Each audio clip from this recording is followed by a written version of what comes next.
सुप्रभात प्यारे बच्चों, कैसे हैं आप सभी। मुझे आशा है कि आप सभी को बहुत मजा आ रहा होगा मेरे साथ ये व्याकरण पढ़कर, है ना बच्चों। नए नए पाठों को हम पढ़ रहे हैं, नई नई जानकारियां ले रहे हैं ना। तो आइए फिर से मैं आपके लिए लेकर आई एक नया पाठ नंबर क्या है बच्चों 10, जिसका नाम है क्रिया यानी कि वर्ब। आइए इसे पढ़ें। अच्छा, तो ये है बच्चों कुछ अच्छी बातें। चलिए नहीं पढ़े कौन कौन सी अच्छी बातें हैं। देखो, रोज सवेरे उठना अच्छा, नित्य कर्म करना अच्छा, ठीक समय पर पढ़ना अच्छा, नहीं किसी से लड़ना अच्छा, यदि अपनाओ ये सब काम बन जाओगे तुम सब महान। समझ आया। तो ये है हमारे कुछ अच्छे काम, इन्हें अपनाएंगे तो हम अच्छे बन जाएंगे, महान बन जाएंगे, है ना।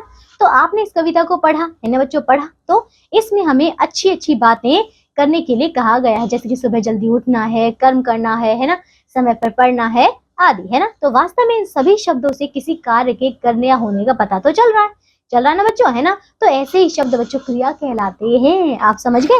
तो मतलब कोई भी शब्द जो हमें ये बताए जैसे कि काम हो रहा है, किया जा रहा है, तो वही क्रिया होता है। अब नीचे दिए गए चित्रों में देखो कौन क्या कर रहा है। देखिए, पहला चित्र में आदर्श खा रहा है, दूसरे में रोहन सो रहा है, तीसरे में बच्चों हिरण दौड़ रहा है, चौथा है बच्चों नदी बह रही है, फिर पांचवा है सोहन गाना गा रहा है, और फिर है सूरज चमक रहा है ना। हमने ये देख लिया। अब ऊपर दिए गए वाक्यों में प्रयुक्त रंगीन शब्दों से कुछ न कुछ कार्य करने या होने का पता चल रहा है।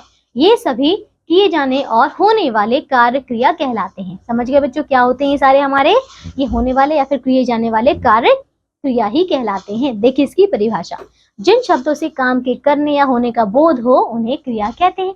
चलिए अब आगे कुछ अन्य क्रिया निम्न शब्द हैं। देखो, जैसे कि हंसना है ना, रोना, गाना, बजाना, बोलना, सुनना, खेलना, भागना, पकड़ना, है ना, छोड़ना, देखना, पीटना, बैठना, चलना, तैरना, लेना, देना, आना, जाना, उड़ना, नहाना, पीना, उठना, चढ़ना, ये सारे के सारे बच्चों हमारे काम ही है। ठीक है। कुछ कार्य स्वतः होते हैं, यानी कि अपने आप ही होते हैं। जैसे कि बच्चों नदी बहती है, अब नदी तो अपने आप बहती है, और सूरज चमकता है, ये भी अपने आप होता है। ठीक है। अच्छा, क्रिया यानी कि बच्चों वर्ब। तो ये था बच्चों हमारा छोटा सा पाठ, पूरा हो चुका है। आइए अब हम दोहराते हैं हमने इस पाठ से क्या सीखा। देखिए, जो शब्द कार्य के होने या करने के बारे में बताते हैं उन्हें क्रिया कहते हैं। ठीक है। तो ये था बच्चों हमारा पाठ पूरा हो गया।